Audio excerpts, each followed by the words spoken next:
Ako si Miarmi De Leon, isa po akong TV survivor at may dalawa po akong mga makukulit at mga bibong mga anak. Yung panganay ko ay si Paul Timothy at saka yung bunso ko naman ay si John Joseph po.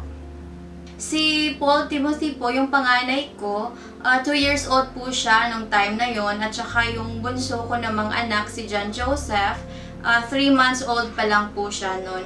Masisigla naman po sila during that time at saka nakakapaglaro din at wala naman ako nakikitang mga simptomas ng TB sa kanila.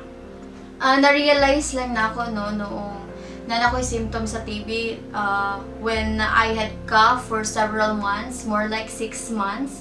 And then, tuloy-tuloy yun na siya nga ubo, like undang. And then, nanghihina na po akong lawas. Murag kapoy kayo, pirmi, lisod ilihok, kapoy ibangon. And then, dihan ako nakabaw nga something is really wrong with me. So, of course, pagkahibaw na ako, lisod yun siya kay as a mother, wala akong kahibawan sa akong buhaton, no? If maglisod ang akong lawas or mangluya, kay napa ko yung mga gagmay nga mga anak. Noong nag-ubo ko og dugo, gidala-dagan ko nila sa hospital kay tungod sa kahadlo kay medyo daghan man gyud siya ang dugo. And then dito na ako nahibaw-an nga naa na ko'y TB. So pag-diagnose nga na ako'y TB, ang akong mga sakop sa pamilya, akong mga anak, akong ginikanan, akong bana, gipa-examine pod sila kay basin og aduna pod sila TB. So dito nahibaw-an nga ang akong duha ka mga anak naa sila TB infection, nakuha nila gikan nako. So of course, tuberculosis, makahugno sa kalibutan as in, gatuok ko nga mamatay na ko or mag-unsa na lang akong mga anak kung wala na ko. So, daghan kayong worries nga akong nahunanaan during that time. Katong nahibaw-an na nga naami TB, so gi-isolate gyud mi kami nga pamilya para pod malikayan ang pagtakod sa uban namong mga kauban sa panimalay. So, lisod kaayo kay ang akong feeling during that time, mura gyud mi og mga iro, no, nga hatda na lang mig pagkaon sa amo ang balay, nang wala na mudungan na mo og kaon, ug timo akong bana di na mudungan og kaon. So, kana bitawng feeling kamo na lang ang nahabilin sa kalibutan. Pero okay ra, ako ra gihapon gisabot kay for sure sila wala pud sila kahibalo unsa ang TB, wala kulang ang ilang kahibaw unsa ang TB. So, ako na lang silang gisabot o nagpadayon lang gihapon mi sa among mga anak despite sa stigma nga among nasinati. Ang mga TB nga nakuha sa akong mga anak, for sure, gikan gyud na nako kay wala man mi kauban sa balay lain nga nagka-TB. So, siguro, gikan gyud nako kay ako, working maman ko, kada adlaw ko nagawa sa balay at dini kauli nako sila ang akong pirmi nga kahalubilo.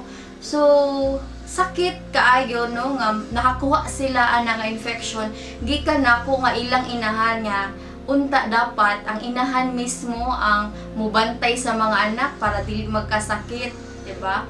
So sakit kaayo pamalandungon nga ako ang inahan ang nakahatag nila og sakit or infection sa TB.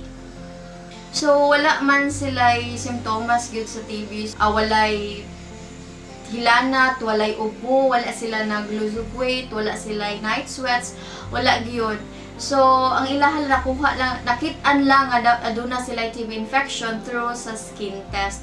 So, sa pagpainom og tambal medyo lisod gyud no, pero sa ako ang first sa ako ang manghod bunso na ako nga baby, katong 3 months old, dali ra kay syringe raman dili man sila mo reklamo. But ang katong ako ang panganay si Paul Timothy, lisod gyud kay 2 years old man siya that time, no, kanang mangita gyud siya og lami sa iyahang baba. So magdagan-dagan gyud mi nigkapainom no. Tanan nga pamaagi amo nang gibuhat para lang gyud mainom niya ang iyahang mga tambal hangtod makompleto ang treatment. So tanan nga ulo-ulo, tanan nga mga pwedeng iilad sa bata no among gibuhat para lang gyud ma-take nila og sakto ang ilang mga tambal. kaluoy sa Ginoo no, naayo gid mi sa TB. Nindot kayo sa pamati nga bisan og pila ka buwan ang among giantos no para makompleto ang treatment, daghan kaayo mga gipang-agian, but nindot kayo sa pamati, paminawon nga na kumpleto na namo ang among mga pagtambal og nahuman na wala na hunahunaon, and aside from that among mga lawas kabalo nami nga TB free nami. And then of course dako pud kayo akong pasalamat sa mga doktor nga nagtabang namo. Ako gining i-share no akong TB story, experiences, akong TB journey. Ako gining i-share sa tanan, dili na ko ikauwaw. Why? Kay kabalo ko nga daghan ang makakuha og courage no gikan sa akong stories. Maset siya as example sa uban nga dili pasabot nga naa kay TB mauwaw na ka. Okay? Dili sad pasabot nga naa kay TB dili na ka maayo. So there is more life after TB. Mao na ang dapat nga makuha nga lesson sa mga tao no nga maminaw sa atong mga stories, mga success stories sa TB treatment.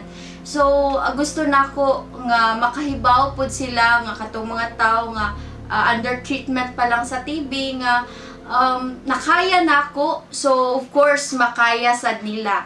Para healthy lungs, kineri ko to, keri mo din. Let us all fight to end tuberculosis today.